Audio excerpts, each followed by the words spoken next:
What's up, party people? It's T-Money here with episode 10 of Voices of Vikings podcast. As always, I got my trusty sidekicks here with me. I got Joey Two Hands and Ya Boi D. How's it going, guys? It's going to be an every week thing. We're doing great. What it do, baby? If anything, be consistent. Be consistent. If you can be anything, be consistent. I like it. You know what else I like? I like shredding some cheese, boys. Heck yeah. What a game this weekend, huh? Oh, man. From a Viking standpoint or even just a football fan standpoint, hell of a game. Yeah. Super fun to watch. Good to get one against the Packers. I mean, it's pretty much the biggest game of the year. If you can't win at home against the Packers, the season could be a wash. For sure. No shot at the division without winning that one, so good to get it under our belt. Heard from a couple of the newer Vikings radio show hosts, Tatum Everett. It was her first border battle. She said it was life-changing, ranked up there with the two national championship, BCS national championship games she had been to. So the atmosphere was fire. We were feeling it down here at the Briggs household in Florida. Had the nephews banging on the SKOL drum, banging on the windows, Galler horn blaring. It was a good time. You guys have fun watching the game? Yes, sir. I had old trusty Uncle Drew over here with me watching the game, and there was lots of ups and downs. Lots of sitting on the couch for a sec. Lots of getting up. I lost my voice right away. Next day at work, definitely sounded a little bit scratchy, but a little hoarse. Got a sick video of me. Oh yeah, me just freaking out. Whenever it comes down to a big play, she always takes a video of me and my reaction. It never fails. The one time I'll have to show you guys, I got to do the Daniel Hunter kick, so I jumped in the air and did the little high kick, and I was up there. I mean, I'm a bigger guy, but I was hitting my head on the ceiling or something. Straight vert? Maybe. Oh yeah. Short ceiling, it's alright. Yeah, it was small house. I don't have that luxury. My wife is just as much of a diehard Vikes fan as me, so she's watching the whole time and high-fiving. No videos, but had lots and lots of fun, lots of food, all that jazz. Had a couple cheeseheads in the house, so it was fun to be able to win with that company around. I'm not a gloater, but it was fun to be able to get that W. And I did feel, whether it was the start that we had being up 23 to 10, 23 to 10's a pretty good score to be up by, especially against a team like that. But the entire time, I felt pretty confident. I felt like we were in the driver's seat despite the score. Even when we were down, I felt like we were in control. A couple of those interceptions go the opposite way, and obviously that changes the whole tune. But for the most part, I felt like we were in the driver's seat, and even down to that last-second field goal, I wasn't as anxious as I thought I was going to be. I had faith Greg was going to bang it through, and lo and behold, bing, bang, boom. Like Joseph. Take a couple of big plays away from the Packers, and that game's a blowout. Right. So it's a rout. Yep. Yeah. Yep. And you love seeing last thing on this maybe, but we could hang on this all day. But you love seeing them squawking and crying about it. And the refs were terrible. All those were interceptions. Blah blah blah. Congrats on your Super Bowl win. Like whatever. Be sour. I don't care. That just makes it all the better. So. I love my food salty. Exactly. Especially cheese. But get a little nice salt brine on that cheese. Some aged cheddar, baby. Say, for as salty as they were, I don't know if we'd really even call them cheese. I'd say we call them McDonald's fries. Heavy on the salt. They are a cheese. They were Swiss cheese. That's for sure. Yeah. JJ made sure to find all the holes. And by holes, Eric Stokes, you are the hole. Yeah. I guess the last thing I'll throw out real quick, because I don't know if a lot of people saw it, but if you watch Between the Lines, Paul Allen, Ben Lieber, Gabe Henderson, one of my other favorite parts of the game, and as you've seen over the years, players like Longwell, Favre, Greg Jennings, all those types of players come over to our team and say things like, I wish I had been here the whole time. I wish I played my whole career here. The Vikings are the best organization ever, blah, blah, blah, blah, blah. Makes that stuff even better. And then you hear the coach after the game, Matt LaFlag, I don't know what it was. Matt LaFleur, toe head coach for the Packers, goes over to Paul Allen and decides to say, "Don't you dare get on that microphone and give your team any credit." Cool. What class? Just had a dogfight of a football game and we don't deserve any credit for that? I don't think the refs impacted the game that much. The calls went back and forth each way, and we ended up on the positive side. So Get suck back. it.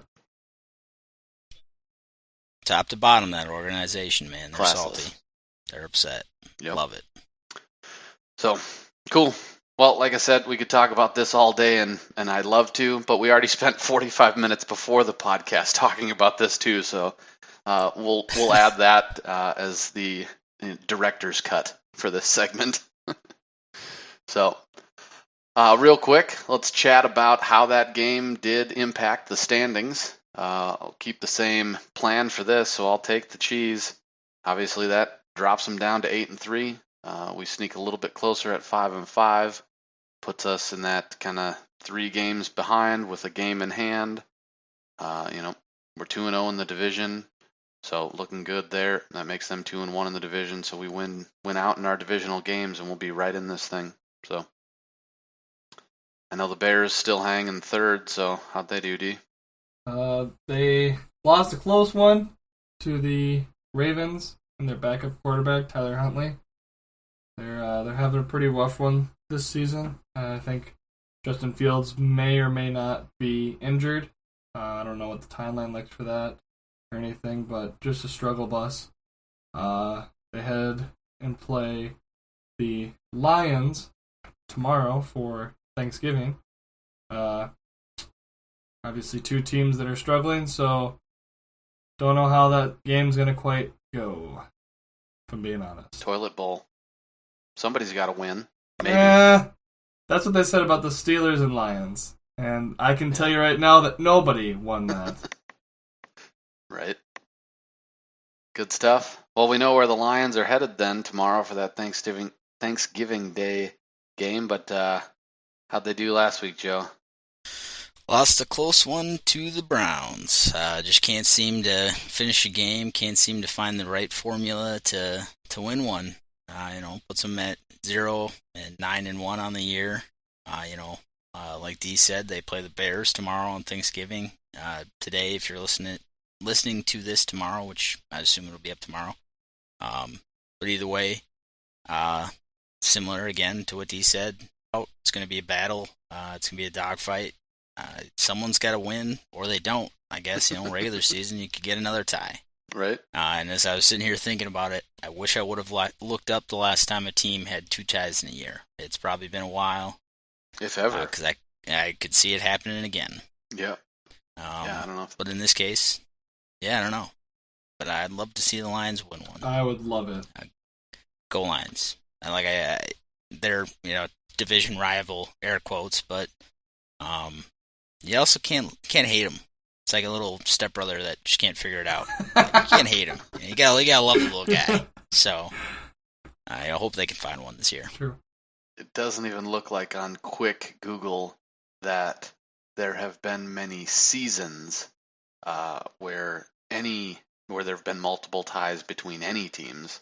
2 tie games. One team having 2 ties. So could be interesting. Hopefully we can set some history here. Yeah. Should be a fun one. Cool. Well, we'll keep clawing in. Soon we'll be back in our rightful position as Kings of the North. So, a great game, like we talked about, but a few players, definitely stood out and were worthy of some good bronze awards. Not gold. We're not Fox is barely paying our bills. We got bronze awards for these boys in this week's segment of D's Dogs. Woof. It's different every time. Definitely. Keep on your toes. Definitely. I On your we were paws. talking about being consistent. On your paws. Keeping you on your paws. I like it. Speaking of paws, these are the players that had their paws all over that game. Offensively, I it was pretty close to where I was gonna say, if you want to see the Dawgs for this week, go back to last week and take a look, because it's gonna be the same thing. Did change it up a bit, but offensively, you can't change it up at all. Giving it to my boy Jay Jettas, Justin Jefferson, otherwise known what his mother calls him. 8 receptions on 10 targets, 169 yards, and he found pay dirt twice. That was exactly what I was talking about last week. I had said, he had a great game, didn't find the end zone at all. And I believe I had said I would love to see him find the end zone. Mm-hmm. And he found it twice. Should have found it 3 times. 2.5, for His sure. His knee went down just on the one. It was darn close, but he had an incredible game. Puts him at 63 receptions on the year for 944 yards and 6 touchdowns total. Like I said, good to see him get to the end zone. He's just playing out of his gourd. I believe most games that we give him, I think it's 3 or 4 touches a game, or maybe it was like 45 yards a game at least, we end up winning. We end up winning the game. So Undefeated when he he's a very catches valuable 7 piece or for more. offense. Correct. Yep. Correct. So, needless to say, we need him in our offense regularly. Same as like Cook and everything. Obviously my favorite player, so I'm a little bit biased, I would say. But Headed towards back-to-back seasons of over 1,000 yards. Adam Thielen's not far behind, so it could be one of the first times that 2 receivers on the same team have back-to-back 1,000-yard seasons. Sheesh! Yep. And the Vikings Facebook, I couldn't have said it any better. It brought a tear to my eye. Their Facebook post an hour after the game had said, Justin Jefferson was an absolute dog today. Couldn't have said it better myself. Whoever's managing that Minnesota Vikings Facebook, you're also a dog. I think you could say it better yourself. Just give it a spin. Let's see. Dog!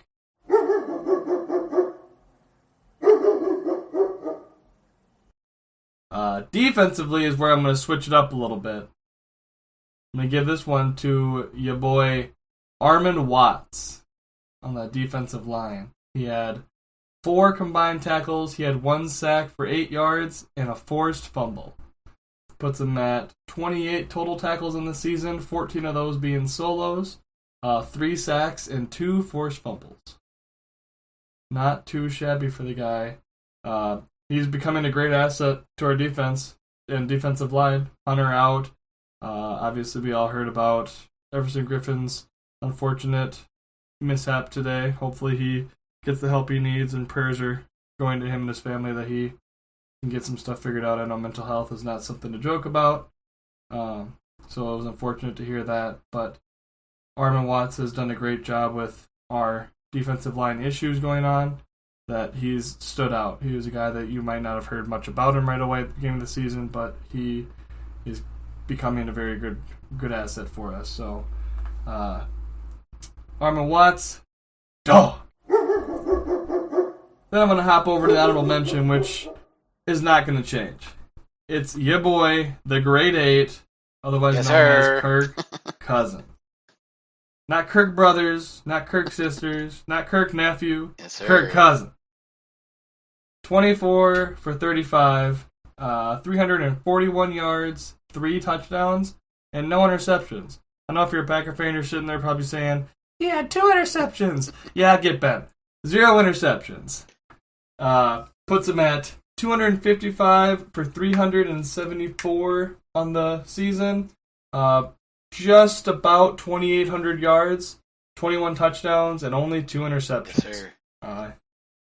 Saw a stat today that said Cousins has 25 career games with 300-plus passing yards and 3+ touchdowns, surpassing Aaron Rodgers for the second most ever by a QB in his first 10 seasons. Obviously, first is the great Dan Marino. So, needless to say, he's up there with some great company. Next 7 games is get 1 more and he'll pass Danny Boy. Nice. Yep. So, he's just been playing out of his gourd. I think he's starting to get some more respect that he deserves for it. People are starting to give him that respect that he needs, and showing that he's not one to mess around with, and that he's efficient, For days. and he just dropped dimes. I mean, you'd think he works at a bank for the dimes he's dropping. I mean, it's just insane. So Justin Jefferson couldn't be where he's at without Kirk tossing those passes to him. So honorable mention, Ya Boi, grade 8. Yes, sir. Dog. Couldn't agree more. He's also almost perfect in the red zone. 15 touchdowns, no interceptions. 68% completion. So Money. when it comes to clutch time in the red zone where you got to score, he just gets it done. Yeah, I got Cousins as the most pressured QB in the league this year and has been hit the third most times.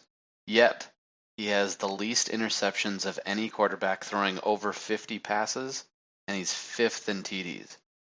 So even though he's getting crushed, getting banged around back there, some of those hits, I cringe, and I hold my breath, and he pops right back up. And the dude's flying down 494 on the way home from the game, chasing down a van to wave at a fan. So it was beautiful. The announcers were saying something about how Cousins gets no respect and no one's liked him, no one's been on his wagon. And I got to turn to the wife before the game and say, I and our cast has been on that wagon. 100%. I think he has been inappropriately hated on for years. Yes, big games are tough, but he's going to show out in this game. 425 will be overshadowed by America's game of the week when the Chiefs play the Rams, but still a 425 game. Then in a couple of weeks, Thursday Night Football, to slay the Steelers, slay the Bears on Monday Night Football. Sorry, somebody stop me. Save me from myself. Well, I'll stop you with the kind of a touch note on him being so pressured. The offensive line still has issues. Still have a lot of problems. Specifically with the interior, you got two of the top 10 tackles in the league, so the exterior coming around the edge rush, been able to shut that down really well. It's when it comes to guard, center, guard. I had it written up before this, but I also just saw it when we spent the 45 minutes before the cast, just chatting. That they might shift either Bradbury or Cole, start one of them at center, and then shift one of the other ones to guard and take out Udo, which is exciting. I couldn't agree with that move more. If you can play center, you can play guard. It's an easier position. You don't have to orchestrate the offensive line. You just got to block. So and you get a pull. That's one of the funnest things ever. A 300-pound man running down a little either cornerback or a blind defensive end. It's always a good time. But again, could go all day, just like Tyler could on Kirk. So save us from it's a little ourselves. touch note. Something exciting. Keep an eye out for that. Maybe one of those guys will be the two-hands players to watch. Who knows? Stay tuned. Now for our first commercial break. Just kidding. No ads, baby. No ads. You have something at the end there, D? Or are we ready to move on? I was just going to say, just to recognize the absolute dime that Cousins dropped to JJ for that second touchdown. He was falling away, getting hit as he threw. Like, at the last second, the guy was coming untouched. Yep. I want to say it was Darnell Savage, maybe. Coming in untouched. Yep. Hit him. He tossed it up right where Jefferson could see it. Stokes was lost. I don't know where he was looking. Anywhere but where he was supposed to. Jefferson caught it, turned, tutty. The catch was amazing, but the throw by Cousins to put it in a spot where Jefferson will be able to find it himself early, and he threw it before he was even looking. He just threw it up. It was like he's going to find that ball, put it right in that corner. Couldn't have asked more from him. Yes, sir. The body control to spin and dive into the end zone. I pulled or whatever, something, with a fist pump, my bicep. Never had a bicep injury before, but it still hurts today from my Tiger Woods fist pump to the sky. So you got to make sure you're icing after the game, boys. Make sure you get a lozenge for those vocal cords, gargle some peroxide. We got to stay healthy down the stretch as well. So I should need to take my own medicine on that, I guess. So Cool. Love those dogs. Good calls on all those. Now let's shift our focus to this massive matchup. We head out to Levi Stadium, play the 49ers at 4:25 Sunday. Chiefs and Rams are playing at the same time, so they'll be the game of the week. So we'll be a little bit under the radar, but I'm thinking follow these keys and keep our eyes on these players, and we'll be in the highlights come the end of Sunday anyways. So first key that I got kind of plays right off that honorable mention dog. I got Trustin Kirk. Dude's been playing out of his mind like we were just talking about, so I'm hoping for and banking on 300 plus yards and 2 plus TDs. This season so far we're 5-1 when Cousins throws over 275 yards. So if he can get to 300, we'll make that 6-1 in my opinion. Just having that many yards and that many touchdowns will get JJ and Thielen the action that they need. I'd like to see us keep riding that same high, get JJ 7 plus catches, make it 6-0 on the season when we get him that kind of action. Research. Definitely got to go after Josh Norman, number 26, for those who just peep the numbers. He's given up much more in the passing game than their other corner. He's been a lot more of a shutdown corner, so attack Josh Norman. I liked the sets we had last week where we had Thielen on the same side of the ball. Can't cover both of them with your split corners like that, so get some action that way. They're forcing teams to check down, so we definitely will have to be patient this week, but also use that play action to be aggressive. I don't want to see all those screen passes, but we do have to take what's given. But I think if we can open up with some play action, even if we haven't run, that's the threat of Dalvin Cook. You don't need to have him at 50, 60 yards in order for play action to work. Anytime you hand him the ball, it could be 80. So they need to take that into account and make sure that they get hats on him. So number one, let's trust in Kirk. Number two, got to look at their side. Contain Nick Bosa. Dude's an animal, a tool, but an animal on the football field. Calling for us to allow 1 sack or less. On the year, only one game where he didn't have a sack and 5 sacks in his last 4 games. So he's a game wrecker. Likes to get the strip sacks, likes to be in the backfield and make plays that way. So got to make sure we keep him under contain, which plays right into our hands. The Vikes are actually second this year, even with some shifting around in our offensive line. They're second this year, only allowing 14 total sacks. That's only 1.5 a game.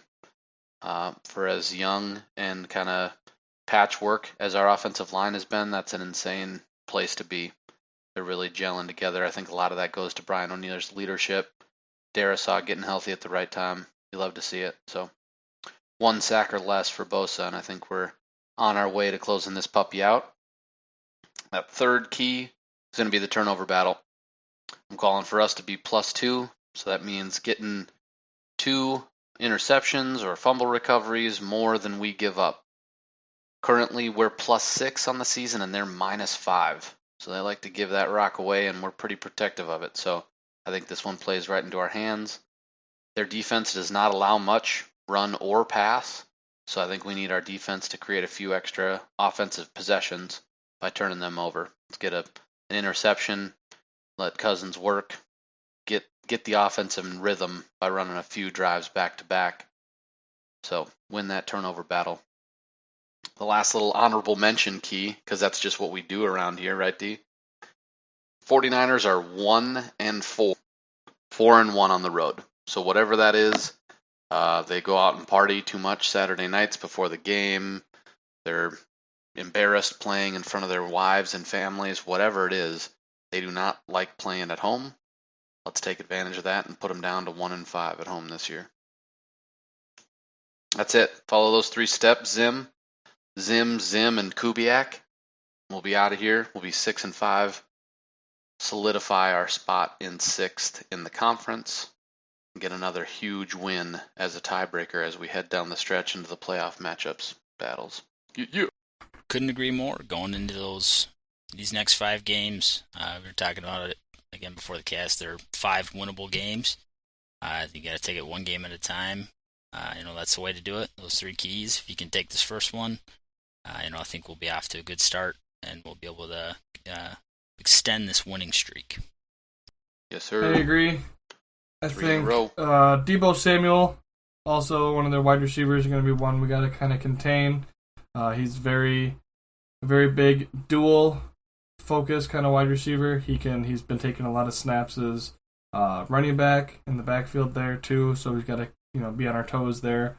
Watch for lots of jet sweeps, lots for a lot of offsetting formations and stuff that may look to give him the ball just instead of in the air, just on the ground. So one of their big guys, and then George Kittle's always an idiot. I mean, a good player as well. So watch out for him as well. Sometimes those things, I think, if we can keep them one-dimensional, that's all I care. Yep. Even when we're playing against Rodgers and his arm and all that jazz, they didn't run for squat. So I don't care if you can, as long as your defense can keep them doing one thing and one thing only, I'm okay with that. Right. Because our offense is going to do multiple things, and they're going to do it all day long.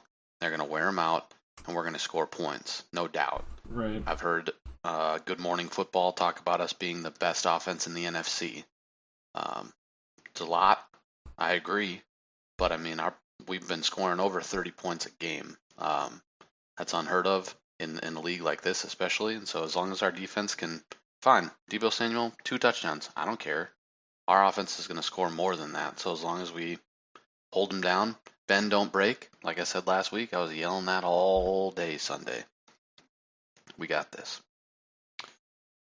We left no time for you, 2 hands. So tough shiz. Get your own cast. Well, that's fine. Now you guys covered all the talking points, all the notes I had down for the players, so should be pretty quick to fly through. We would lose all our lady viewers if we didn't give them what they came here for. We can't be doing that. Gotta wait till the end, keep them listening the whole cast. Exactly. Gotcha. We can see in the statistics. These 2 hands ain't for nothing. We can see in the statistics in Spotify there's a spike right around the 20-25 minute mark of female viewers ages 10 to 14. So, which is really strange because there's also a spike right in the first 5 to 10 minutes in animals that listen to it. Ages 10 to 14. I don't know where that would have came from. A lot of old dogs listening to D. Some old animals. Yeah, lots of woofing. Howling. Understand. Cool. It's getting weird, so I'm just gonna move Let's right do it. on into Let's get to the 2 hands players to watch. We can dance, everybody look at your hands. These are them. These are they. Whatever the correct grammar is. These are they. Bless you. The offensive player. Thank you. Appreciate it. The offensive player this week to keep 2 hands on. Just gonna keep riding that high. Gonna have to throw Justin Jefferson right in here. Yes, sir. We've been talking about it all cast. 7 or more targets a game or catches, whichever one it was. We're undefeated. He's, I would say, obviously some bias there, that he's the best wide receiver in the NFL. People are giving him the title of best in the NFC, which makes me think that who else is there to compete with other than Adams right now? I mean, I guess you got Jamar Chase and whatever. But besides that, got to keep being aggressive. The coaching staff's doing a great job at that lately. Keep letting Kirk throw it. Seeing everywhere that Zimmer's giving the green light. If he goes out and makes a mistake, big whoop. We'll keep go back out next drive and make some plays. So I think the great way to do that is throw it up to your best playmaker, who is Justin Jefferson. So he's proven it week in, week out with some crazy catches, well-defended catches, sideline toe tappers. So, keep an eye on him. He's going to go off NFC just Player like of the he Week does. this week. Make it back-to-back, baby. Yep, big time. Yes, sir. Hell yeah. That's just. I loved his Randy Moss talent to shirt watch. before the game. It's crazy. Fitting. Yeah. The GOAT. Most tied for most 100 Correct. plus yard games in the first 2 years, and he's got He'll only 7 need games this left. So yeah, might as well take all 7 and do it 7 more times. Yes, sir. But enough about the offense. Let's jump into the defense here. Gonna continue to ride the high, and the best linebacker that the NFL has seen, and probably all-around linebacker, not just pressure and tackles, being able to stop the run, but also cover and make plays and force interceptions there. It's going to be Eric Kendricks. Dude's just an animal. He's got great hair. He's got great hands. He's got great footwork. He's just great. I don't see any team being able to deal with him. He's kind of that beacon in the defense. He's able to, rally the players around him, be able to make plays, force turnovers, and that's exactly what we're going to have to do. Like Tyler said earlier, T-Money, that they're negative in the turnover ratio. Jimmy Garoppolo's thrown a handful of interceptions this year. Yep, it's 5. That's a handful. Handful. Yep. No. He's also had 3 fumbles. He's only lost 1 of those, but still 3 fumbles. I'd love to see Kendricks get a pick 6. I know he's gotten a couple picks. I want to see a pick 6. I'll take a fumble 6. I'd love to see a defensive score. Yep, I feel like it's 2. been a hot minute. Mm-hmm. What, Nick Vigil's pick 6 in like week 2 or 3? 2. So keep an eye on Kendricks. I think that it could be a difference in the game between a win and a loss this week. And him being able to force a turnover and score. Yeah, love it. I think he's going to be huge in that Deebo Samuel matchup. Not because he's necessarily going to shadow him or anything like that, but I think what they'll try to do is essentially Kendricks, if Deebo's on the left side of the field, I want your face to the left side of the field so that when he gets the ball, at least we have Kendricks in pursuit. Because again, bend don't break. If we let him get 6 yards, cool, if that happens every once in a while, that's not a big deal as long as we're rallying to the ball and making the tackles. And that's exactly what Kendricks does. So I'll definitely be keeping my 2 eyes on number 54 this week. Good stuff, boys. Good stuff. Well, we got a couple last little bits. I know we got to talk about the Wild. And I think that's predictions. And then we out you. So predictions. I went big because it's go big or go home, and I'm already home, so I just went big. I went, and I thought about it after because I have the schedule up on the wall in a couple of places, and like every game has been decided by like a touchdown or less besides our Seahawks game.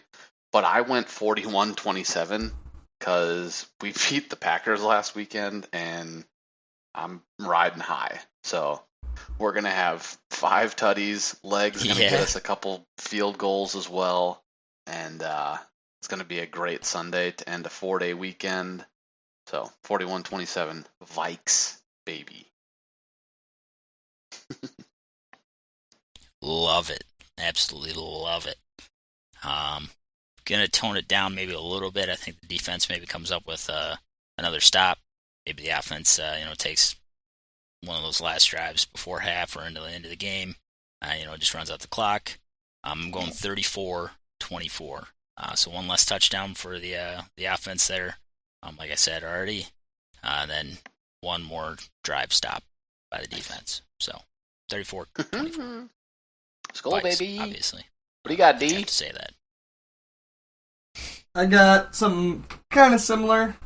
I mean, obviously, the similarity there is the Vikings. Oh, you're picking winning, the Vikes here. ultimately. Unreal, I know. Unreal. I got 27-21. Got a couple different options of how that might happen. I'm thinking either, the main one I was thinking, which I would probably be okay with it not happening, but, I mean, it kind of lines up well, is 21-21, dogfight, going to OT, game winner to Adam Thielen. Okay. Walk-off tutty. All right. I'm calling it. JJ's going to get some touchdowns there, but I think Thielen's going to be the one. He's going to go up and get that little out route right in the corner, toe tap, send us home in OT. I could see it happening. So, got 27-21. Vikes, baby. Dun, dun, dun, dun, dun, dun. Good thing it's been sunny here in Florida this week, even though it's been chilly, because the pool is solar heated. Dip my toe in there today. It's warming up a little bit with a little bit of sunshine, because that is cannonball worthy. And I know Two Hands knows from being down here a couple months ago or a couple weeks ago even, when that water's cold, doesn't matter how excited you are jumping in there, it'll shrivel. It'll shrivel for sure. So, but hey, walk-off touchdown in OT, I'm going straight in. Cousins' jersey's coming up and over the head. Yes, sir. Glasses are flying off onto the table, and I'm making a splash. So, let's go Vikes. All right, end of the Vikings segment. Go. Wild. I know I've been keeping up a little bit more, but I look forward to this piece of the segment to get my Wild updates too. So, two hands. How they doing? I would love to help you keep up more with the Wild. Nice. Nice. They're doing great still. They're 9th in the league, 3rd in the West. They have 2 games in hand. So that means, for people that don't know, they have played 2 less games than the next person up, or at least the person first. I think they had the same amount as the Jets. Just coming off well, they're still on a road trip, but they had a 2-game stretch there in Florida. Lost to the Panthers. Almost came back and won that one 5-4. Same thing with the Lightning. Lost that one 5-4. Almost came back and won it there. They are currently playing right now as I speak. Just at the end of the first. They're up 2-0 against the Devils. I got goals from Nico Strum and Hartman. So looks like we're hopefully on a turning that around, those 2 games. Before that, they're on a couple-game win streak. So week in, week out, they're day in, day out, rather. They play more than weekly.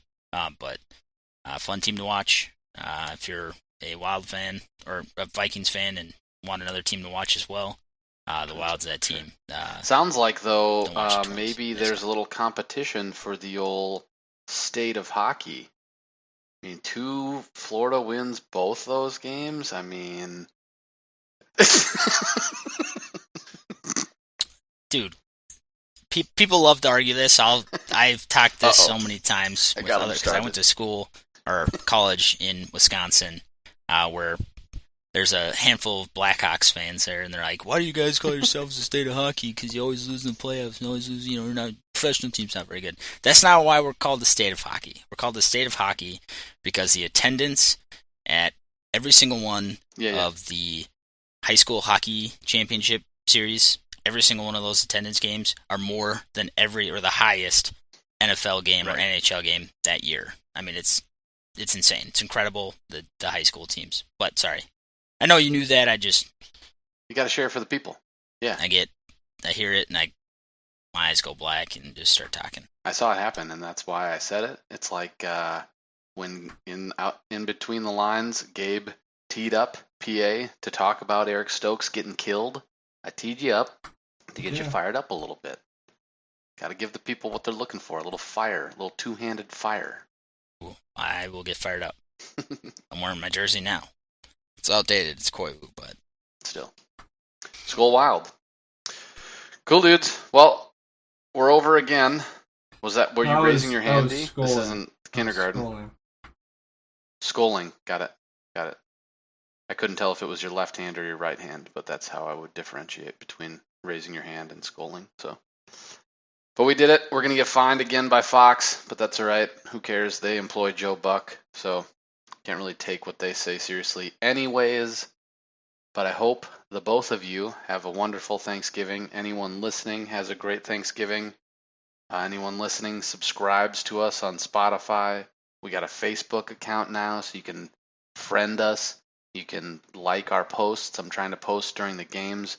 I'd post videos during the games, but usually by, second quarter, I'm not in a position to be posting that on the internet. So we'll stick to a couple posts getting thrown up there during the games. So friend us on Facebook, follow on Twitter, subscribe on Spotify, YouTube. Send us questions, voicesofvikings@gmail.com. We're going to keep doing this. We're having fun, so hopefully you're enjoying it too. But most importantly, and as always, SKOL Vikes.